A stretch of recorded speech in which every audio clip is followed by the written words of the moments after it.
Lemarkoko, the Chief Conservator of the Kenya Forest Service, KFS, has ordered an immediate stop to the ongoing construction activities within Ngong Forest. Lemarkoko says the decision is aimed at safeguarding the image of the agency and preventing reputational damage, insisting the move is not in response to external pressure and disputes. As our reporter Ruga Eval tells us, the KFS boss disclosed that a group of unknown as GBM had earlier applied to develop the same site, but their application was rejected after failing to meet key requirements.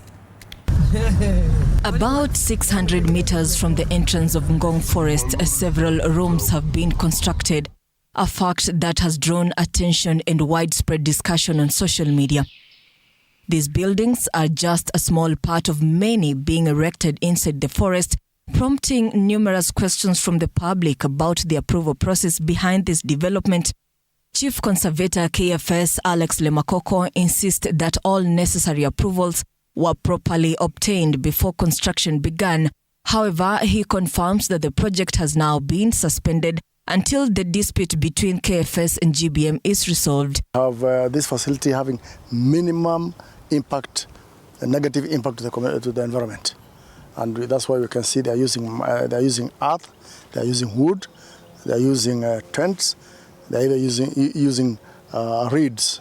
The Forest Conservation and Management Act allows us to develop participatory forest management plans together with the communities, and these plans describe how the forest will be managed within the next 5 years in terms of interventions, conservation interventions, and how the community forest associations can access and benefit from the engagement in the forest management. At the same time, we also have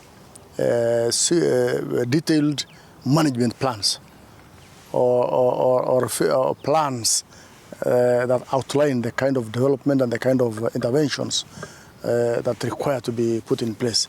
We have such a plan here, and that plan has recognized and identified this particular spot as a spot for ecotourism. Lemarkoko also disclosed that the recent complaints might be attempts to harm reputations. He mentioned that a member of GBM by the name Ivy had applied for land to build on this site, but was denied because the application did not meet the required standards. In fact, the Community Forest Association has split into two. One group led by a lady called Ivy, who herself had an interest in 2021.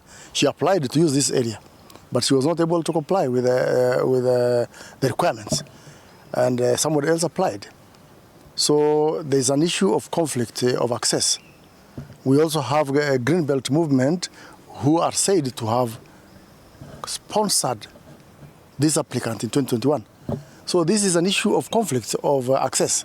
Tensions have risen as the conflict between KFS and GBM, an organization founded by the late environmentalist Wangari Maathai, became public. GBM formally wrote to KFS demanding transparency by requesting all documents used to approve the construction be made public.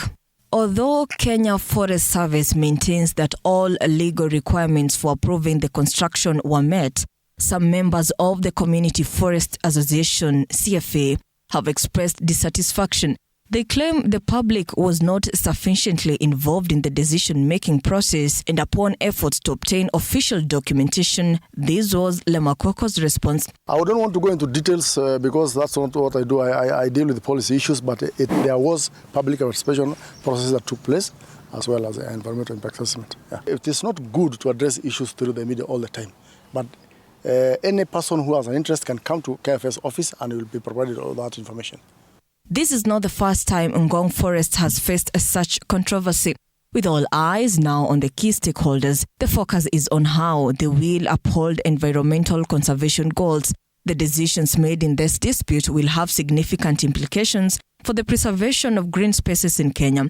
As the dispute unfolds, the suspension of construction serves as a critical pause, allowing for dialogue and resolution. The hope remains that all parties will prioritize the protection of Ngong Forest, honoring the legacy of environmental stewardship championed by figures like Wangari Maathai. Ruga Eval, TV 47.